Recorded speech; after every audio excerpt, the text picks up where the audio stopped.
Hello, everyone, and welcome to the playoff edition here, Week 11 of the high school football season. It's our WNEP Sports Spotlight show. I'm Sports Director Steve Lloyd, and joining us each and every week, Courtney Harrison, Eve Hernandez. We're here to talk some playoff football all across the state of Pennsylvania, 6 weeks of playoffs that will conclude at the end of the first week of December. Those games down at Cumberland Valley. We have 6 games on Thursday night, 22 games on Friday, and then 5 more games on Saturday night. We're going to get into the weather here a little bit, but we're going to start out with some opening remarks. And before we get to Courtney, we'll start with Eve and her opening remarks. Yeah, I mean, last week, the regular season was a great week of football all around. We were just talking about how we got really lucky with the weather all season long, but to see 5 of our Super 16 teams go undefeated this season, for me, I got to watch North Pocono do it over a great game over Scranton Prep, which was awesome to watch. But Week 10 was great. It's playoff time, and man, I'm really excited for it. Courtney? Yeah, absolutely. I think it's great that we have 33 games to cover. It's great, and it's also hard because how do we choose? We've got a big choice ahead of us this week, but man, these 10 weeks have flown by. They have. And before you know it, it'll be state finals week. Yeah, I think my biggest surprise, I've said it a couple weeks ago, Berwick going undefeated there in the regular season. We didn't have them in the initial Super 16 countdown, but some of the other teams we've had in there, and they've had great seasons, along with Schuylkill Haven and Shamokin. Line Mountain, you have North Pocono and Berwick. For Line Mountain, last undefeated regular season was 2003, and for North Pocono, this is their third in school history. The first two, 1968 and then 1991. Some incredible players on those two teams. So rain is in the forecast for Thursday. They're calling for showers, but Friday's weather could get dicey. Projection for some heavy downpours associated with that. And we were just talking about if you have turf and it rains Thursday heavy, and then Friday they could probably still play. But some of the other schools that have grass will create some playing situations that may need to be adjusted if they could get to another facility, which I know a lot of ADs and schools really don't like to do that. They maybe move the games in. Maybe move somewhere else, but maybe District 2, some of the committee people get involved and have those games moved. But weather, certainly we're going to keep an eye on that for Thursday and Friday. Yeah, absolutely. And, you get down to the wire. We even saw a Sunday game a couple weeks ago. I think Old Forge had to play on a Sunday because of some things that happened, not weather related, but you wonder if that's what it comes down to, and that really changes things. Then that you're a short week going into the following week if you come out of this week winners. So we've been very fortunate and very lucky all season long to have great weather. So hopefully keep our fingers crossed and check back in, obviously, with our entire weather team. They will have that on each of our newscasts and update that as the days roll on. So each and every week we always have a WNEP Game of the Week.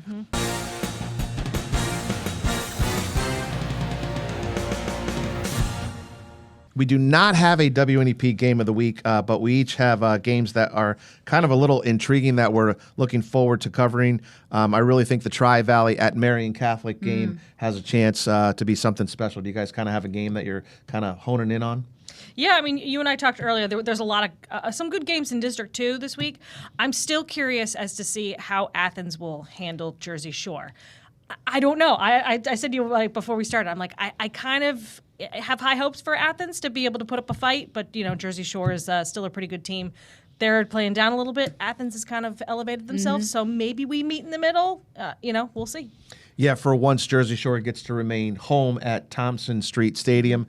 Athens, they got to hop on the bus and head out there to face them. Eve, is there a game you're kind of looking at? Yeah, Courtney, you stole my game of the week. That was definitely the one that I was going to mention, Athens at Jersey Shore, which we'll talk about in a little bit too. But like you said, Jersey Shore maybe playing a little bit down the last couple of weeks, but I would say they got a big win last week over Central Mountain to, help bounce back. And, injury-wise, hopefully teams are all still good at this point in the season. It's, really hard to tell. You never know who's going to be at their best at this point of the season. But that is the game that I was also thinking. Athens is 8-1 this season. That's going to be a good matchup. I'm very excited to see how that one turns out. So just to explain why we kind of didn't pick a game, obviously we roll into playoffs here. So each week we normally have about 48 games to cover, which amounts to about 90 schools in our coverage area. We're down to 33. We only have 22 on Friday night. So between District 2, 4, and 11. So if we start in District 4, they don't have a 5 and 6A classification. It really doesn't affect them. District 2, it does. Not as many quality schools, and now you're spreading that out over 6 classifications. District 11, a little bit different. You have, obviously, the Eastern Pennsylvania Conference, Schuylkill League, and then you have the Colonial League. So for them, it equates to better playoff football games because you have more schools to fill in all those slots. So it makes those games a little bit more competitive. But normally week 11 is a week where there's a lot of blowouts because there's teams in the playoffs that probably shouldn't be in there. But the way the brackets go, you need to put teams in there to let them play. For instance, Lyon Mountain, there's not enough teams in District 4 single A, so they earn a first round bye. Exactly. And they don't get to play. Exactly. So from that standpoint, years ago when they expanded the classifications, their goal was to allow more teams to be into the playoffs. Not only the PAA state playoffs and district playoffs, you also have the Eastern Conference. So there's some schools in there that get a chance to play 2 more weeks. So we're going to start with the report from District 2, and here's Courtney. All right, so we've got a sub-regional game to start off things with District 2 and 11 crossover Nativity at our number 10 Lackawanna Trail. Trail's coming off that big win over Riverside, 501 yards on the ground for Trail. No real surprise there. Their running game has been consistently good all season long. The Green Wave is coming off a loss to Marion. They gave up huge plays to the Colts. They're going to have a tough time shutting down the run against Lackawanna Trail. Then we've got Dunmore at number 16, Riverside. This is a 2A semifinal game. These two teams faced off against each other in week 1. Riverside winning it in overtime. The teams are very different. Week 11 as they were week 1. Dunmore, have been improving week to week. Riverside, there's been a couple games they've struggled. So we should see. They're built a little differently. The Bucks are. The last 4 games, they've only given up 32 points. Wow. So, I think this will also be a really good game. I think better than if it were week 2, week 3. Then we've got Prep at number 8 Wyoming area. This is a 3A semifinal game. Prep is coming off that loss to North Pocono, and Wyoming area handled Pittston last week. Wyoming area has a multitude of weapons they can go to. Whether you've got Gravine, you've got Champy, you've got Kopechny. It all comes down to who's going to be the guy in this game. So we'll see if Prep can figure it out. The Warriors are ranked 8th in state 3A right now. So we'll see how that one plays out. And then we've got DV at Pittston. This is a 5A semifinal game. Pittston's coming off that tough loss. DV gave North Pocono a fight a couple weeks ago. I think this is going to be a tough one. I think Pittston area is really going to have to handle Iuzzolino. He's a beast on the field. Defense is going to really have to show up for the Patriots this week.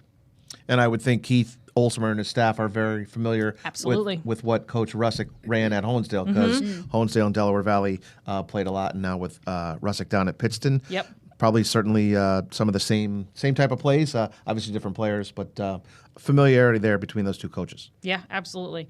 We've got a couple other things to mention here. Gabe Duda going for 384 yards rushing for Honesdale against West Scranton. Obviously, Isaac Ryan had a great game last week. A couple other rankings to mention. North Pocono is ranked 8th in the state rankings in 4A, and Berwick is 6th in 3A. So no surprise there. Those are some of our undefeated teams. We'll see how if any of the rankings change. But to be ranked statewide, that's pretty spectacular. That means hopefully we see these teams well into the postseason. All right, Courtney, thanks for that report from District 2. Now we're going to switch it over to Eve, and she's going to give the report from District 4. Yeah, looking forward to some District 4 matchups this week. We're going to start with Wellsboro at number 6 Troy. This is the 2A District 4 quarterfinal. That's Friday night at 7 o'clock. Number 6 team Troy, they returned to the postseason after completing a 9-1 season. They returned after last year in the districts. They beat South Williamsport, they beat Southern Columbia, and they beat Warrior Run to capture the 2A crown. And they're definitely going to be looking to do that again this season. They've been doing it, behind a really strong rushing attack, a really good offense is what we've known Troy to be the last couple of years. Mason Smith, senior quarterback, he's been running that team for the last 2 seasons. They've got some weapons, and of course, Brennan Gilliland. They've also got Cale Millard, who's having a great season so far this year.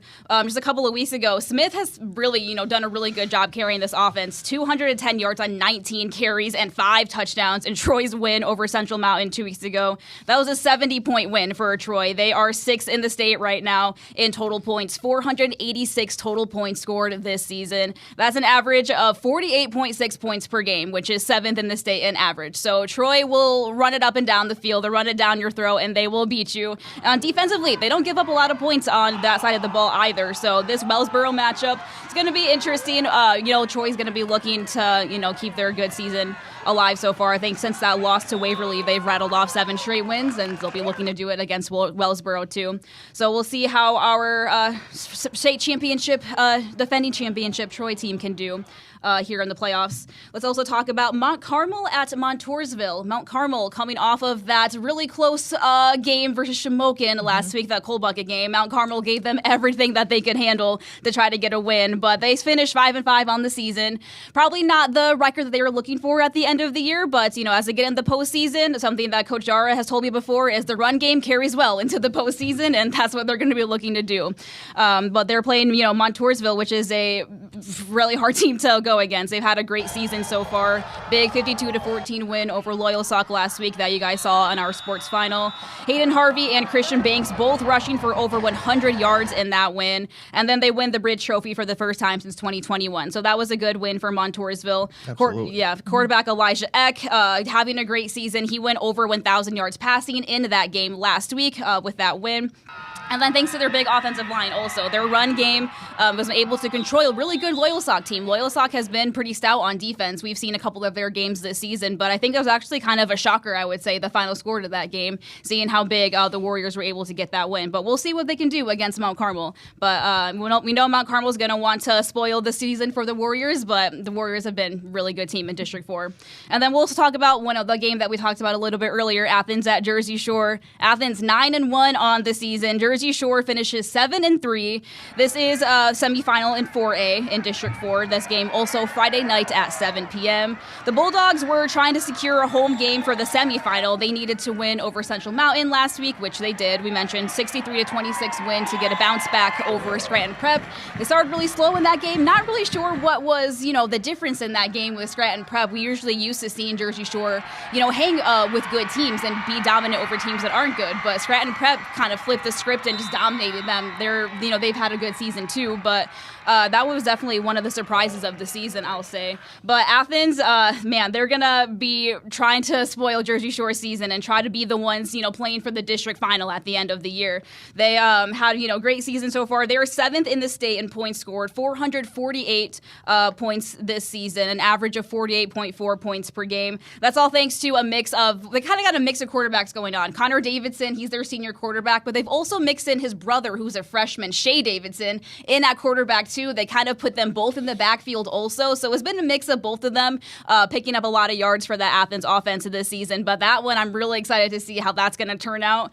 We'll see what Jersey Shore can do. This is a team that's, been in our countdown all season except for, the last couple of weeks. But that's a team that we've all expected to do big things this season. Mm-hmm. Some other items of note. Cole Gerber, South Williamsport, 21 for 27 passing for a single game school record, 307 yards, 6 touchdowns.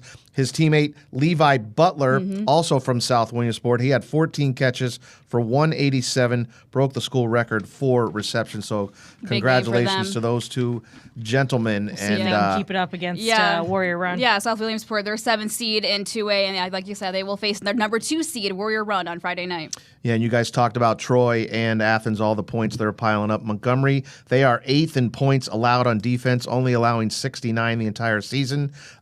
Courtney was able to dig that stat up, so that's very interesting. And then Caden Maurer, Line Mountain, has 6 total touchdowns. And you two were talking about the size of some of these athletes and some of these kids that you've kind of run across. Caden's a pretty big kid. Yeah, Caden is one of the biggest ones that we've seen, too. 6 total touchdowns from him in that game last week. He's been a monster all season long. And Line Mountain's also needed him to step up. They've had some injuries that they've been dealing with over the season, too. And Courtney, you stopped out at Mifflinburg and obviously then over to Warrior Run, and you ran into some big athletes too. Yeah, we see them week in and week out. You and I don't get to travel as far during the regular season, but man, it's impressive to see these kids in person. You see them on the highlights. When you don't get to see them in the games, you're like, man, like no wonder they're doing great things. No wonder they're be able to move the ball and make these big plays. They're big kids, and Mifflinburg has had a really, really great season. We'll see if they can do things again against Danville this week, and then obviously we said Warrior Run. Heading out to South. Well, they're hosting South Williamsport. So 2 big games in District 4 this week that should be exciting. And we also were able to get some field hockey highlights out there in District 4 too. So other fall sports happening. Now the report from District 11. We're going to start with Catasauqua. They're at number 2, Schuylkill Haven. That's a District 11 2A quarterfinal. That will be Saturday night at 6 p.m. And Haven, not that they need any help in getting players back, but they are getting healthy at the right time and certainly have a shot to make a run there in district playoffs. And then 2A in the state is loaded. We move on to Penn Argyle at number 13, Minersville. That's another 2A quarterfinal Saturday at 6 o'clock. Dante Carr and his Minersville teammates get a chance to play one more football game. Panther Valley at North Schuylkill, District 11 3A quarterfinal game Thursday night at 7 p.m. Luke Miller and company. They've had a tough schedule all season long, but playing some good football there, and that'll be nice to have another home playoff game there in Fountain Springs. Move down to Lehighton at Blue Mountain. District 11 4A quarterfinals Thursday at 6. A lot of these games are either Saturday or Thursday, and then Pleasant Valley at Pocono Mountain East 5A semis Saturday at 5 o'clock. So East coming off the rivalry win over Pocono Mountain West. Ethan Bench from Shenandoah broke the school record for passing yards in a single game. 400 yards previously held by Chris Polubinski with 354, and then Todd Seeger broke the school record at Shenandoah, receiving single game 216. Schuylkill Haven, like we said, they lead the state in points scored. Colton Reber, Schuylkill Haven 307 yards rushing last week, and then Luke Miller 259 for the Spartans.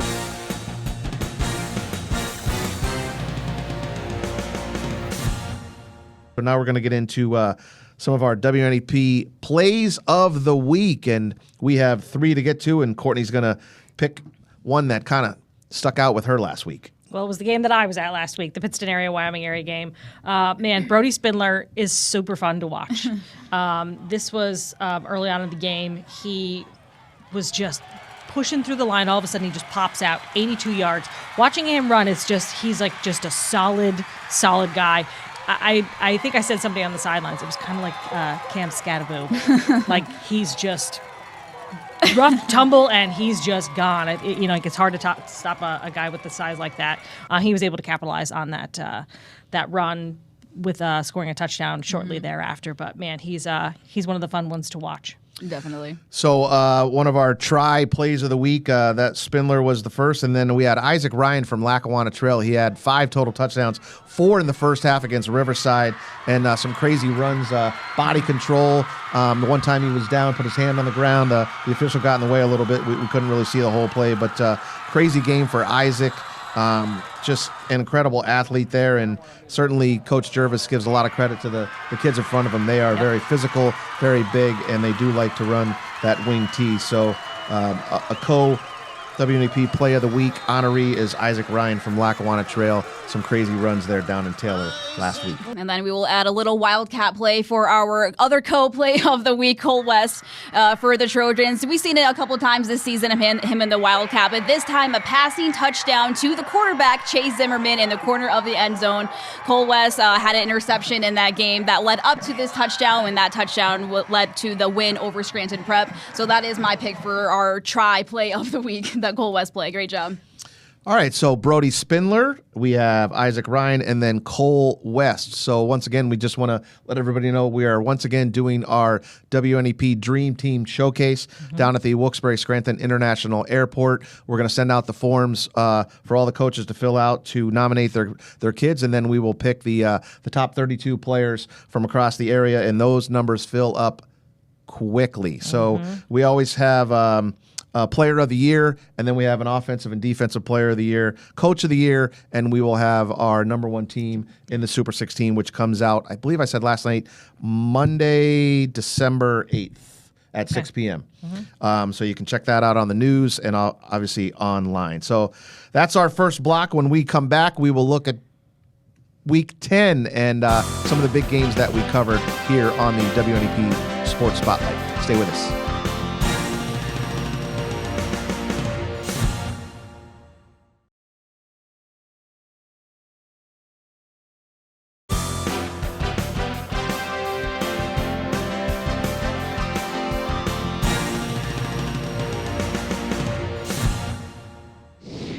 All right, welcome back to the WNEP Sports Spotlight. I am Steve Lloyd along with Courtney Harrison and Eve Hernandez. Now some of the games from Week 10 that we covered last week. Number 4, North Pocono, they beat Scranton Prep in a barn burner, 24-21. Cole West with an INT late in this one and a trick play. West was at quarterback, goes to Zimmerman in the end zone for the touchdown. Eve, you were there. Back and forth game, and the Trojans able to pull it out. Man, what a win for the Trojans. 10-0 for just the third time in school history. They were super happy about it. And we've, kept up with North Pocono a few times this season. They've been gunning for this all season long, talking to the team. And the first thing that I said to Coach Dolan after the game was, wow, your defense is running to the ball every single play. It was a really good defensive effort for North Pocono, I think, in that game is what I came out with it the most of. We know Scranton Prep's offense can be potent. They can score on a dime. Very, very quick plays downfield is what we're used to seeing from Scranton Prep. So the defense of North Pocono is what really impressed me in this game. They earned the number 1 seed in District 2 Class 4A bracket with the win. And it was, just incredible. Coach Dolan said that they needed the guys to continue to step up, in this game. They're still without Joe Brisky, but Josiah Gray has been doing an excellent job in his place. They're hoping that, they can play long enough to get Joe Brisky back if they, keep winning enough games here. But, talking to the 10-0 Trojans after the game, I talked to Greg Dolan and Cole West. Here is what they had to say. A game-sealing interception for junior Cole West in the Trojans' 24-21 win over Scranton Prep. The Trojans are 10-0 for the first time under Greg Dolan. Prep is a great program. They play great offense. Their offensive coordinator, he's the best in the area. He calls and puts things in binds all the time. But I thought our kids ran to the ball, and our guys did a great job calling the game defensively. And our kids ran to the ball, and they didn't give up. You know what I mean? I think that's the key with this team. They believe they're going to win.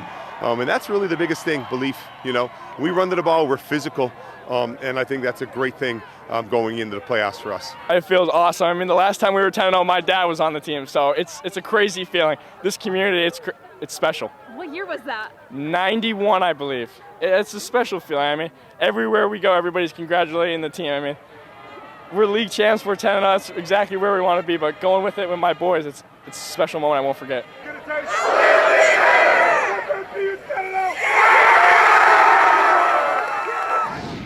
All right, Eve, thanks for that report, and congratulations once again to North Pocono. Now the next game is number 8 Wyoming area. They won over number 14 Pittston area, who dropped out of the Super 16 countdown. That final score was 41-22. Brody Spindler had a touchdown for the Patriots early, then Lucas Lepresto, then Jack Ravine to Josh Maruk, and then Champy. Obviously, Courtney, you were there for that game, and a big win for Coach Spencer and the Warriors. Yeah, absolutely. And I think I was at the Warriors game against Lakeland, up at Lakeland. This game started similar to that. Pittston area jumped out quick, getting on the board first. It looked like the Warriors were slow to start. But I don't know if that's strategy or not, because all of a sudden it's like they're doing this and this and this, and the next thing you know, there's 41 points on the board. But they pulled out all the stops. They had an onside kick that they recovered. They were able to go back down and score. Champy had a great game. I think he wound up with 3 touchdowns at the end of this one. They have the plays. They have the guys. Like I said, I don't know if it was strategy to start or maybe they're working through some things, but Randy Spencer continues to pull the rabbits out of his hat and pull off these great plays to get this big win over Pittston area. The crowd there was the best crowd I think I've seen all season long. Wow. And Pittston area traveled well. They even had the visitor sidelines decorated with balloons. This was a really great game. It was one that everyone down in the Wyoming Valley was pretty much focused on. And it was still a really great game. Just a little bit more one-sided than I think we thought it was going to be, but still great effort by the Warriors. And we move out to the Poconos. Our next game, Pocono Mountain East. They beat their rival Pocono Mountain West 35-21. Lots of Amari Green. We've talked about him all season long. And then CJ Surface and Justin Williams. A lot of athletes there. And great accomplishment, and they are into the playoffs, and they actually get to host and have a home playoff game. So congratulations to East and having a great season. Yeah, both the teams have had pretty decent seasons. We haven't talked about the Pocono Mountain schools in a couple seasons or so, but it was nice to see them be competitive this season and also provide a great game, a rivalry game to end the season. Yeah, definitely. West was competitive with them in that game for as long as they could be, but then that dynamic trio that Pocono Mountain East has of Surface and Green and Williams, man, they're really fun to watch. And we've had Amari Green was our play of the week, I think, once earlier this year. But we'll see how Pocono Mountain East can continue into the playoffs. They got 3 losses this season. They were all 3 losses in 3 weeks in a row. They haven't lost since. They've got 4 straight wins since then. But we'll see what damage they can do in the playoffs. And the next game is the Montoursville win over Loyal Sock Township. Montoursville now 8-2 on the season. They pick up the win 52-14 over those Lancers, and the Warriors win the Battle of the Bridge out there in Lycoming County. Eva talked about that game a little bit earlier, so big win there for the Warriors and company. Yeah, I didn't really expect this one to be this lopsided. I agree. I thought it was going to be a really great game, especially with Loyal Sock coming into this one. But man, kudos to the Warriors. They're having a really great season and doing things well when they needed to here at the end of the regular season. Definitely. With Loyal Sock, like you expected, like we said, maybe we expected this game to be a little more close than it was. Loyal Sock has struggled against some of the really good teams in District 4 this season. Those are the only losses they have. There's just some of the teams with two losses, 1 loss. So Montoursville, 2 losses on the season. But Loyal Sock, they got a rematch with Bloomsburg and the District 4 playoffs. So they won that game earlier this season. We'll see how that goes. And then Montoursville, we know, plays Mount Carmel also. And then the next game, number 10, Lackawanna Trail, they go down to Taylor and they knock off number 13, Riverside, in a very dominating fashion. Final score 40-14. We've already talked about Isaac Ryan running for 5 touchdowns, 4 of them in the first half. He ends up with 370 yards rushing on the evening. And for me, we haven't really talked about their defense, but their front 7 is physical for a small single-A program up there in Factoryville. And kudos to Coach Jervis and his staff. I got to see them back in the preseason. It was the tri-scrimmage against Pittston and against Lake Lehman. And they went back and forth with Pittston in that scrimmage. You could kind of see some glimpses of just how physical they are, but they've remained healthy, and Coach has his son at quarterback. And you don't know here that if they get through Nativity and then they're going to get the winner of the Tri-Valley Marion. You win that, now you're into week 13. So you got 13, 14, 15, and 16. 4 more wins after that, and they could be state champs or try to get down to Cumberland Valley. But a very well-coached team. They run that wing tee to perfection, and they're having a great season. Yeah, absolutely. And like we always hear these coaches and these players say, it's 1 week at a time, 1 game at a time. But you have to be thinking ahead. I think this game that should be, like you said, shouldn't be a problem pending anything silly happening. But you're so close. It's hard not to focus on this week, the week after, and the week after that to know that you have a really good chance to continue on to the week 14. Yeah, I haven't looked at the brackets, but at some point, Trail could line up with a Line Mountain out of District 4. Obviously, Line Mountain is going to have a bye in week 11, right. So they're already into week 12 and kind of zoning in on who they're going to play. So they get a win over Muncie or Montgomery. They're playing in week 13. I'm not sure if D2 and D4 matchup, but I have to kind of take a look at that. So that's a look back from week 10, all the games. Very excited for some of the outcomes in that, and we look forward to covering the games coming up on this Friday. So when we come back, we're going to go way back in history, look at some of the Berwick Bulldogs teams, and we're going to zone in on the team from 1983, and you're going to want to hear Paul Olis on the call. Some names in here and a team that went on to win a national title that season. So we're going to have that and the sports finale with our producer du jour, James Pennington. Always enjoy seeing that. So those two and more when we return here on the WNEP Sports Spotlight. Please come right back.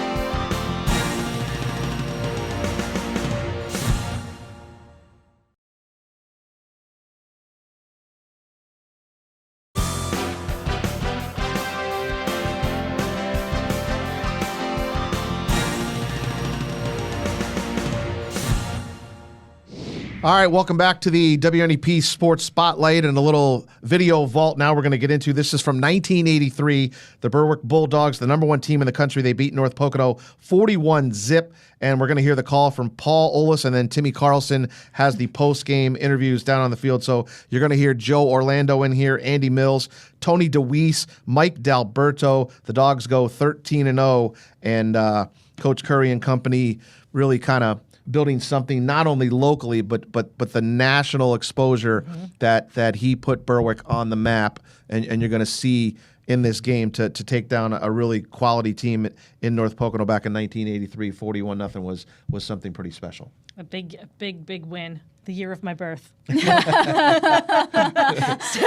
I'm sure these guys are feeling the throwback, but man, it's good to live the memories of yesteryear, especially for this Berwick football program. So here's the call from Paul Ollis. WNEP had the game live, so these are some of the highlights from the game and of the big 41-0 win over North Pocono. Take it away, Paul Ollis. And it's D'Alberto in motion. The handoff straight off the left side. This is Andy Mills. 10. Andy Mills rushes off a tackler. Touchdown. Orlando, 2nd and 13. Stop in the pocket. Looking. The rush is on, but he fires for the end zone. Tony DeWeese, touchdown. Your screen in motion. And Pahanic will float back into the pocket. Look at the rush is on, and he's going to be creamed back there. Orlando, beautiful faking in the backfield. Looks, throws long. There's DeWeese again. Touchdown! Tony down and 3. McCuskey looks to the sidelines, but there's nobody open. He's going to be forced to run. Now fires, and it's a bad fire job because it's remaining 3rd down and 3. Berwick, Orlando, D'Alberto. He's got room. He may just go all the way. Orlando handing off to D'Alberto. 31 yards. Bulldogs trying to cash in their 5th of the day. Another keeper by Orlando. He'll sprint out toward the end zone, and he is in. Orlando, 3rd down play, 7 to go. The fake in the middle, and Orlando tosses. Touchdown, DeWeese.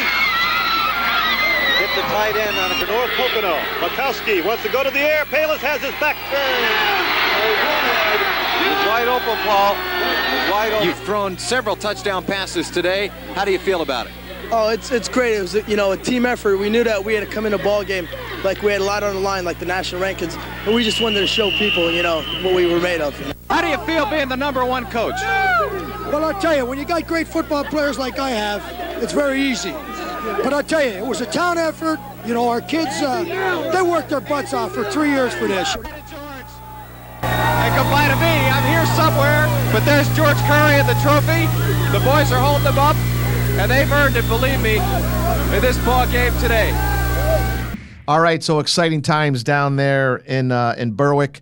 I'm sure a lot of the fans will be very happy to take a look at that video vault that we were able to dig up. So we'll keep going back in time and trying to find as many fun and interesting stories as we can. So next up is our sports finale from Week 10. James Pennington, these things are always fun to see, Eve. Every single week they're fun to see. I always look for the best fans with the best signs. Anyone that I love it when people say, "Can I be on the camera?" And then Friday nights I'm like, "Yes, you can be on the camera. You want to be on TV? Here's your chance." We love it every week. Yeah, absolutely. When we've done it a couple times, we don't see it before it airs. We're watching it live at the end, and the two of us are like, "Ooh, oh!" when there's some big hits in there. So that's the best part of it. All right, here's the sports finale. James Pennington put this together from last week. Take it away.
All right, thanks, James. And then obviously thanks to the entire crew here, all of our photographers. And we do appreciate everybody's time and work here to make this show and our Super 16 Sports Final what it is each and every week. So thanks to the entire staff here at WNEP. So when we come back, we will now look at the Super 16 countdown, teams 1 through 16. And we might even mention some of the teams that aren't in there that have a shot to get in there at the end of the season once the playoffs are over. So when we come back here on the Sports Spotlight, it's going to be the WNEP Super 16 countdown. Stay with us.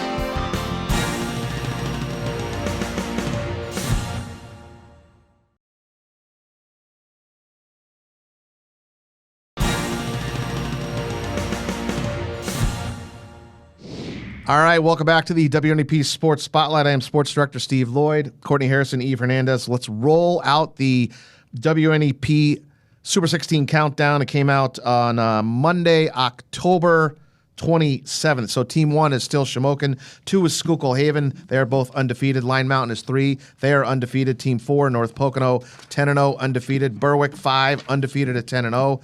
Troy is 6 at 9-1. 7 is Williams Valley at 9-1. 8 is Wyoming Area at 9-1. 9 is Lakeland at 9-1. Trail is 10 at 9-1. Southern Columbia is 11 at 9-1. Mifflinburg, 2 losses. They are Team 12 at 8-2. They lost to Hollidaysburg outside of the area. 13 is Minersville, 8-2. Obviously, losses to Haven and Williams Valley. Warrior Run is 9-1. They are Team 14. Their lone loss to Bloomsburg. Abington Heights back into the countdown. They are Team 15 at 8-2. And Riverside drops to Team 16. They are 8-2. Pittston is out. They drop from number 14, and that is the Super 16 countdown. So we have 5 teams still undefeated and a lot of teams at 9-1. So a lot of these teams are certainly going to be playing each other here in the next few weeks. Yeah, we've got some teams like that are outside that we're still kind of watching, like the Montoursvilles, the Montgomerys, even North Schuylkill still has a chance to kind of they're all kind of hanging around, just waiting for the right chance to strike to get back into that countdown. I mean, these playoff games are the perfect opportunity. That's, I mean, their only opportunity really to get back into the countdown. Most of the season, our countdown has stayed. I would say our top 10 teams have been pretty solid all year long, but those bottom 5 teams have been fluctuating also all year long too. And like you said, a lot of these teams are going to play each other this week or in the next couple of weeks. So I'm really interested to see, like you said, maybe Montoursville, one of those teams, maybe North Schuylkill, maybe even an Athens team for something. Like, you never know. You never know. Yeah, you look at Shamokin, obviously, very athletic team, and then Schuylkill Haven can certainly play in any type of cold weather. Coach Farr likes to run the football. Line Mountain has a lot of athletes. I think North Pocono, they've dealt with their injuries, a very physical team on offense and defense. We've talked about Ty Wilkerson. We've talked about all the Troy players. Williams Valley is very athletic. Wyoming Area's had a great season. Lakeland's got a 6'6" quarterback, and the list goes on and on. Southern Columbia is back in the mix again, and then you look at the final 6 teams. So it's going to be a lot of fun as we roll here into the playoffs. And like we said earlier, the final countdown and our number 1 team will be revealed Monday, December 8th. So check it out. When we come back, we will unveil our picks and we will go to the costume section. It is Halloween week here. So when we come back, you will see us dressed up a little bit differently. Spooky picks. Yes. Spooky picks. Next on the Sports Spotlight. Stay with us.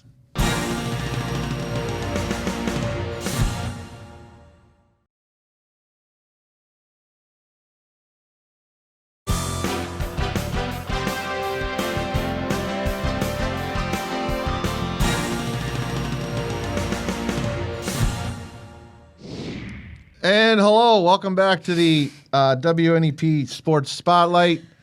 And we just want to say happy Halloween to everyone out there with their kids going trick-or-treating. And we always love to get dressed up here on the Big 1-6. So the picks, we're going to have 9 games that we're picking from. Dunmore at Riverside, Scranton Prep at Wyoming Area, Dallas at Valley View, Delaware Valley at Pittston, Sauk at Bloom, Mount Carmel at Montoursville, Athens at Jersey Shore, Penn Argyl at Minersville, Saucon Valley at Tamaqua. So Steve, who has left, filling in for him, he was 38-16 going into Week 10, went 5-1 on the week, and now sits at 43-17. So Steve is picking Riverside over Dunmore, Dallas over Valley View, Delaware Valley over Pittston, Montoursville over Mount Carmel, Jersey Shore over Athens, and Minersville over Penn Argyl. And now we turn to you, our Princess Snow White. Snow White. Well, there is nothing more perfect than a Disney princess, and a Disney princess that has to be here to announce that Courtney went 6-0 this last week. Perfect for the week. Finally, 40-14 going into week 10. 6-0 last week, so now 46-14. We've got Delaware Valley over Pittston. I'm picking Loyalsock Township over Bloomsburg. Prep over Wyoming area. I think that'll be a close one, but I think maybe Prep can pull it out here. Mount Carmel area over Montoursville, Jersey Shore over Athens, and Minersville over Penn Argyl. And now we're going to turn to, I'm not sure if this is an extra from some of the Jurassic Park movies or we pulled in a construction worker trying to keep traffic flowing in the construction areas. So take it away. I prefer builds. I'm a builder. I'm a construction builder. Like Bob the Builder, but like we're Newswatch 16 version, so I guess I'm Eve the Builder today. So yeah, I was 45-9 going into week 10. I went 4-2 last week, and now I'm 49-11. Still in first place, just so you guys all know. So I'm going with Scranton Prep over Wyoming area, Valley View over Dallas, Montoursville over Mount Carmel, Jersey Shore over Athens, Minersville over Penn Argyl, and Tamaqua over Saucon Valley. Those are my picks for this week. All right, so the picks are in here on the Sports Spotlight. And once again, we want to wish everybody a happy Halloween out there as you're going trick-or-treating with your children. So be safe out there and enjoy Halloween. Now we're going to go to our college section. Penn State, the Nittany Lions, they are at number 1 Ohio State. And boy, am I feeling old. The game is at noon on Fox. And I believe they are a 20.5-point underdog with Coach Terry Smith and Smolik, the QB. Not sure if he's going to be 100%. Yeah. But they're going to have to play some good defense and try to shut down the Buckeyes. Yeah, the number 1 Buckeyes for sure. Yes. For good reason. They've been playing pretty great. We'll see how Penn State can do. We'll leave it at that. Eve, maybe you could set up some roadblocks and try to slow down the Buckeyes. You're going to have to set up some low roadblocks, send some blitzes, and I don't know, try any kind of trickery that you can to try to get, stop the Buckeyes in any way possible. Get the quarterback off his spot. The defense is going to need to really, stay in their lanes and to do what they have to do. It's going to be tough for Penn State's offense to keep up with the Ohio State offense, but if they can, we'll see. We'll see. Yeah. We'll see. I don't even know what to say either, Courtney or Snow White. Sorry. We'll see. We'll hope they can have some Disney princess magic. We might need it. They might need it. I think they'll need the help this week. And then the next game, number 12, the Fighting Irish of Notre Dame. They are at Boston College. Poor Bill O'Brien. He's having a rough season up there. That game is on ESPN at 3:30, and Notre Dame still in the hunt to get a spot there in the college football playoff. Mm-hmm. I mean, you have some highs and lows, but I think that Notre Dame should be able to come in here to BC and do the job. And then the SEC on ABC. So SEC is the Southeastern Conference, but we like to refer to Steve, Eve, and Courtney. First game is number 9 Vanderbilt at number 20 Texas at noon. At 3:30, it's number 5 Georgia at Florida. And then in prime time at 7:30, number 18 Oklahoma at number 14 Tennessee. So let's look at some of the big games in college football. Quick final remarks. Man, I think like we had talked about earlier, Week 11, looking forward to it. First week of the playoffs. Playoffs is always exciting. I think there'll be a lot of not surprises. But you never know. It is Halloween. Friday night is Halloween. I don't know if there's a full moon on schedule or not. The weather could factor in. It's going to rain. It is going to rain. So that is a good point. The weather could factor a lot. So it's going to be a spooky night. You never know. We, like you said, we kind of expect a lot of blowouts in week 1, but maybe some different forces are in the air this week. You never know. We'll see. All right. Thanks for joining us here on the Sports Spotlight. Steve, Eve, and Courtney will be back next week. And happy Halloween, everybody. Happy Halloween.